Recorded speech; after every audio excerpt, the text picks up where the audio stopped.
A pequena nação de Israel, existente há vários séculos enquanto povo, mas há menos de 2 décadas como uma nação moderna, conseguiu de alguma forma uma das mais surpreendentes vitórias militares de todos os tempos. Em 1967, durante apenas 6 dias, Israel venceu as forças inimigas cuja superioridade numérica era de 2-1. Essa vitória inusitada teria sido resultado de uma estratégia militar superior ou havia outra coisa envolvida? Seria possível que alguma coisa na história dessa nação tivesse mudado a balança a favor de Israel?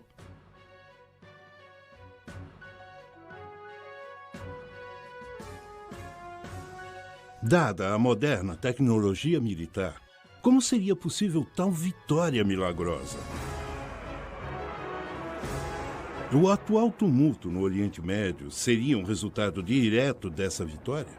E poderia, talvez, estar preparando o cenário para que a história se repetisse? A vitória de Israel na Guerra dos 6 Dias foi uma genialidade militar ou poderia ter sido um milagre profetizado nos segredos milenares da Bíblia?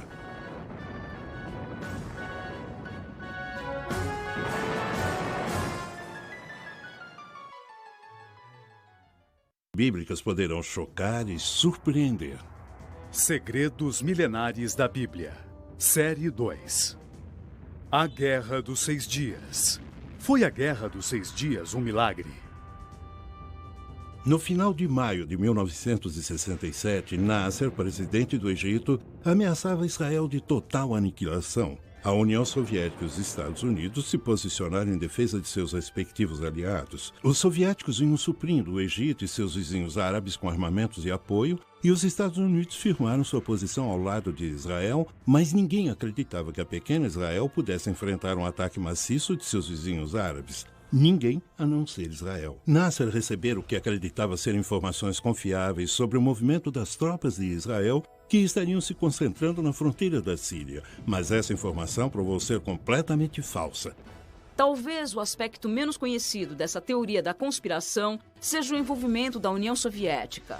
Os registros históricos mostram que a União Soviética intencionalmente deu aos egípcios informações erradas sobre as tropas israelenses estarem se intensificando na fronteira da Síria. Eles calcularam que isso provocaria uma resposta de Nasser. E, aparentemente, era exatamente o que queriam. Alguns egípcios acreditam que os soviéticos passaram relatórios falsos da concentração de tropas israelenses para mostrar o quanto dependiam dos soviéticos. Mas, do ponto de vista israelense, alguns acham que os soviéticos tentaram iniciar uma guerra que resultaria na destruição de Israel. Os russos forneceram informações falsas aos egípcios, pois era uma oportunidade de conseguirem dominar o Oriente Médio. Israel era uma mini-superpotência naquela região. Então eles achavam que poderiam controlar as nações árabes e forneceram todas as armas, os tanques, os aviões e instrutores para conseguirem essa tarefa de dominar aquela área. Até hoje, os então oficiais superiores soviéticos insistem que não foram eles que deram as informações aos egípcios, mas os egípcios que deram a eles. Portanto, dito isso, podemos ver o quanto a União Soviética em 1960 tinha interesse em fomentar desavenças no Oriente Médio e abrir uma segunda frente contra o Ocidente, além do Vietnã. O plano funcionou perfeitamente. Quando o Egito recebeu os relatórios falsos dos soviéticos, Nasser começou imediatamente a concentrar suas tropas na fronteira da Síria. Isso não só divergiu sua atenção das bases aéreas no interior do Egito, como também deu a Israel uma desculpa para lançar um precedente primeiro ataque aéreo, dando a eles uma enorme vantagem para vencer a guerra. Isso é apenas uma teoria da conspiração e, mesmo que fosse verdade, ainda não explicaria por que o Egito falhou em responder ao que acabou sendo o primeiro golpe devastador de Israel, um ataque precedente contra as forças aéreas egípcias. O Egito não respondeu, pois sua força aérea tinha sido destruída no solo nas primeiras horas da luta. Os egípcios não tinham atacado antes porque estavam sob forte pressão dos Estados Unidos e da União Soviética para não fazê-lo. Especula-se que os americanos então informaram Israel que o Egito estava encurralado. As duas nações concordaram que a chance de Israel sobreviver seria atacar primeiro enquanto o Egito estava de mãos atadas. Tanto Israel quanto os Estados Unidos negaram estar envolvidos em qualquer trama em 1967. Os russos, por outro lado, admitiram ter passado para o Egito informações falsas quanto às atividades de Israel na fronteira da Síria, mas eles também continuaram a negar qualquer conspiração contra Nasser. Talvez nunca venhamos a saber ao certo se houveram acordos secretos que contribuíram para a derrota dos árabes na Guerra dos 6 Dias, mas mesmo que houvesse alguma verdade nessas teorias, não explicaria os vários outros eventos misteriosos que aconteceram no decorrer da guerra, como no dia em que os israelenses começaram sua invasão por terra da fortificada Península do Sinai. O milagre é que Israel tinha 260 mil soldados em sua fronteira contra 600 mil soldados árabes prontos para atacar. E as chances favoreciam os árabes, é claro. Todos achavam que se houvesse guerra, Israel certamente perderia. Quando os tanques israelenses entraram na Península do Sinai, os egípcios pareciam estar dando vantagem a eles. Por exemplo, há registros de tanques egípcios fugirem sem serem atingidos e sem disparar. Mais estranho ainda foram as inexplicáveis deserções das bases de míssil terra-ar. Os egípcios abandonaram o equipamento militar, a maioria de fabricação russa, no valor de mais de $1 bilhão. Até complexos equipamentos de radar em bom funcionamento foram largados. Não é raro tropas recuarem perante um exército implacável que avança. O incomum é quando milhares de soldados deixam para trás enormes quantidades de material bélico valendo milhões de dólares e sem tentar desabilitar esse material. Isso aconteceu várias vezes na Guerra dos 6 Dias. O que fez o inimigo recuar tão depressa? Teriam eles experimentado algo tão assustador que tiveram que se retirar sem antes poder evitar que suas próprias armas caíssem em mãos inimigas?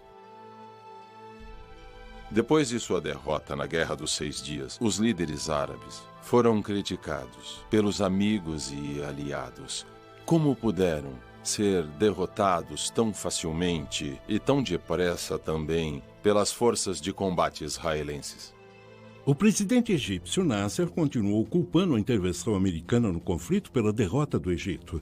Então é possível que os Estados Unidos tenham fornecido armas secretas a Israel e mantido isso em segredo por todos esses anos? Certamente não é raro uma arma de destruição em massa mudar o rumo da guerra, e todos sabemos que a bomba atômica é um bom exemplo. Durante a Segunda Guerra Mundial, os japoneses tinham prometido lutar até a morte, mas quando os Estados Unidos lançaram seu poderio nuclear em Hiroshima e Nagasaki, os japoneses não tiveram outra escolha senão se render.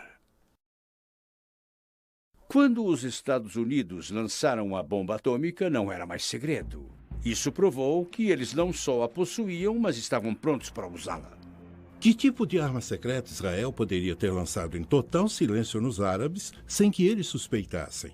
Se isso fosse possível, não teria sido a primeira vez na história dessa nação preparada para o combate. Os escritos da Bíblia falam de muitas batalhas. Batalhas cuja maioria os israelitas venciam. E venciam não porque eles fossem mais numerosos, nem por serem mais fortes, mas porque eles possuíam uma arma secreta muito importante: a Arca da Aliança. Para os israelitas, essa era a moradia de Deus. Talvez o exemplo mais conhecido do poder da arca numa batalha nos é dado no livro de Josué, em A Conquista de Jericó. Deus disse para Josué mandar seus soldados marcharem ao redor da cidade durante 6 dias, carregando à frente a Arca da Aliança. No 7º dia, eles marcharam em volta da cidade novamente, mas dessa vez os sacerdotes tocaram as trombetas de chifre de carneiro e as muralhas de Jericó, como sabemos, ruíram.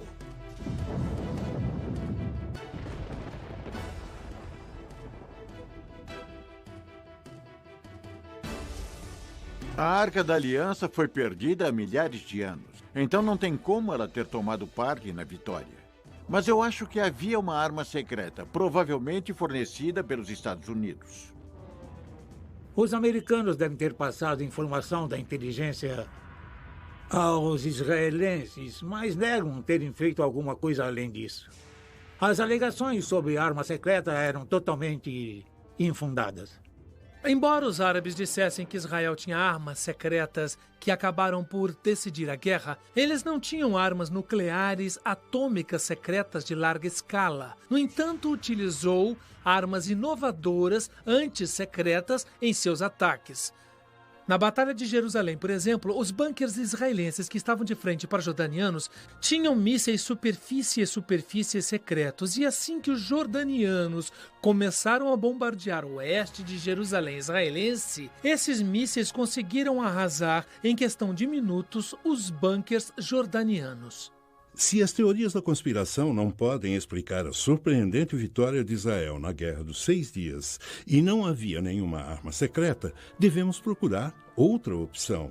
Talvez tenha havido uma intervenção de outro tipo que levou o general Mordecai Hod a dar a seguinte explicação. Ele disse: quando nossa nação é encurralada, ela se ergue e revida em dobro. Esse espírito é a arma secreta do povo de Israel.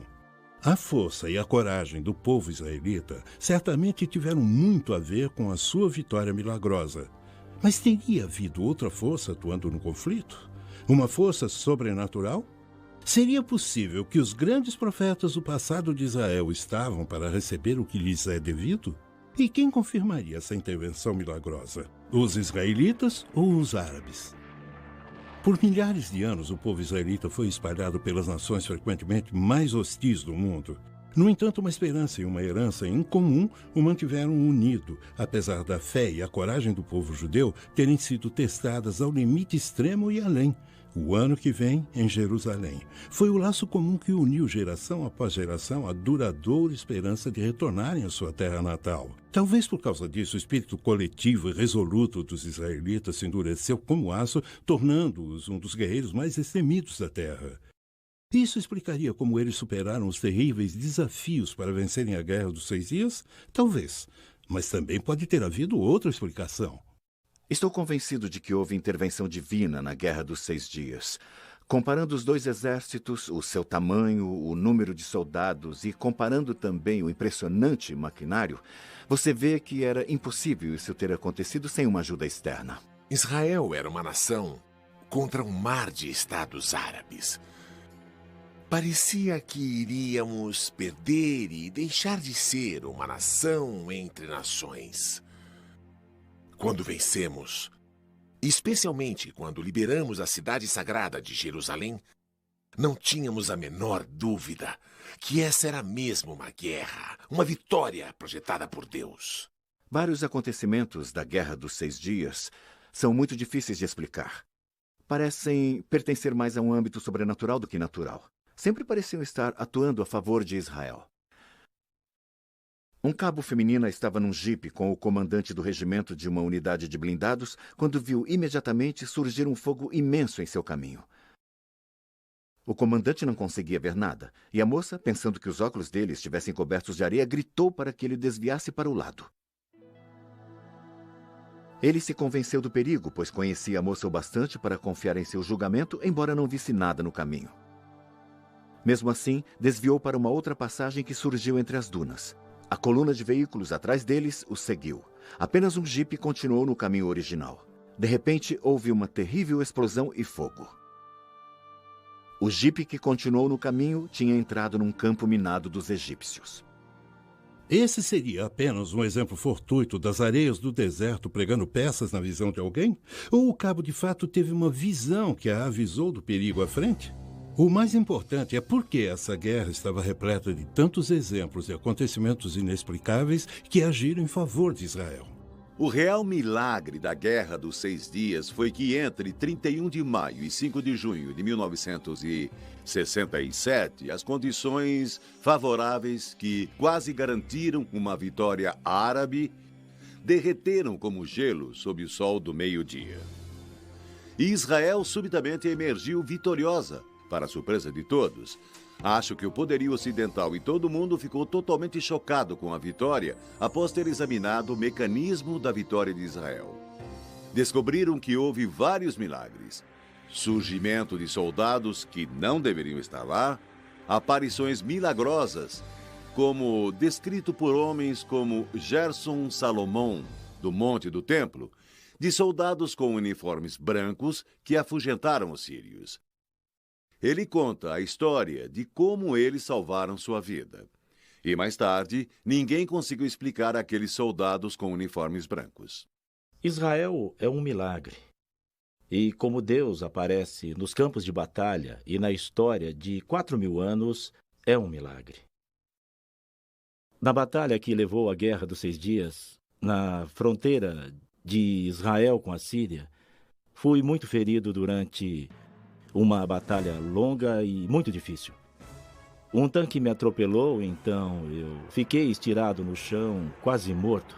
Eu só tinha minutos de vida. Centenas de soldados sírios vieram das montanhas e me cercaram. Nos meus últimos instantes de vida, pude ouvi-los carregando as armas para me matar. De repente, quando estavam prontos para atirar, deram as costas e voltaram rápido para as montanhas. No mesmo instante, eu vi uma luz imensa me cobrir de todos os lados e ouvi a voz de Deus falando com o meu coração. Você não vai morrer aqui, Salomão. Então seja forte, eu estou com você. Poucos instantes depois, os soldados israelenses me levaram para o hospital. Um fato inusitado ocorreu poucas semanas depois.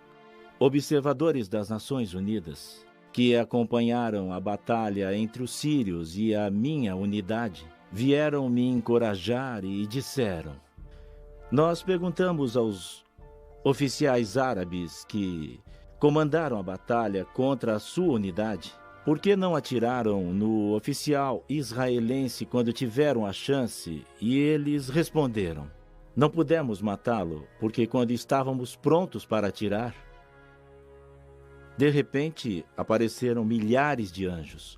Nós os vimos com os nossos próprios olhos, e a única coisa que podíamos fazer era nos virar e correr rápido de volta para as montanhas. O Deus dos judeus queria esse soldado israelense vivo.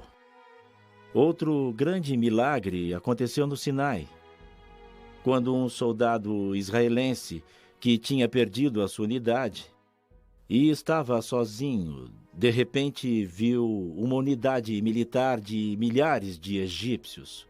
Eram milhares de egípcios. Quando eles o viram, ergueram as mãos e, de mãos erguidas, andaram até ele, prontos para serem aprisionados. Ele ficou surpreso, não acreditava no que via, mas os levou como prisioneiros. Eles os seguiram até a unidade principal da qual ele havia se perdido. Ao chegar à unidade, sua unidade ficou chocada. Eles não podiam acreditar. Um soldado israelense sozinho, levando atrás de si milhares de soldados egípcios de mãos erguidas, prontos para serem presos. Então eles levaram os soldados presos e depois interrogaram os oficiais egípcios. O que houve? Como se renderam a um soldado israelense? E eles responderam: ele não estava sozinho. Junto dele haviam milhares e milhares de anjos, com armas em suas mãos, prontos para atirar.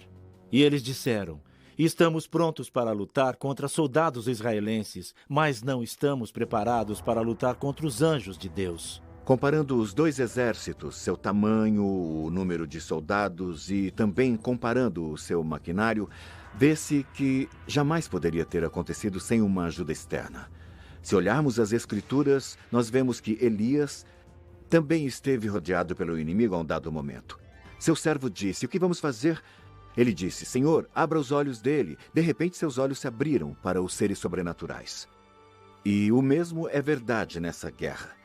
A história nos diz que os egípcios estavam subindo para a fronteira do sul de Israel quando uma mão de repente saiu do céu.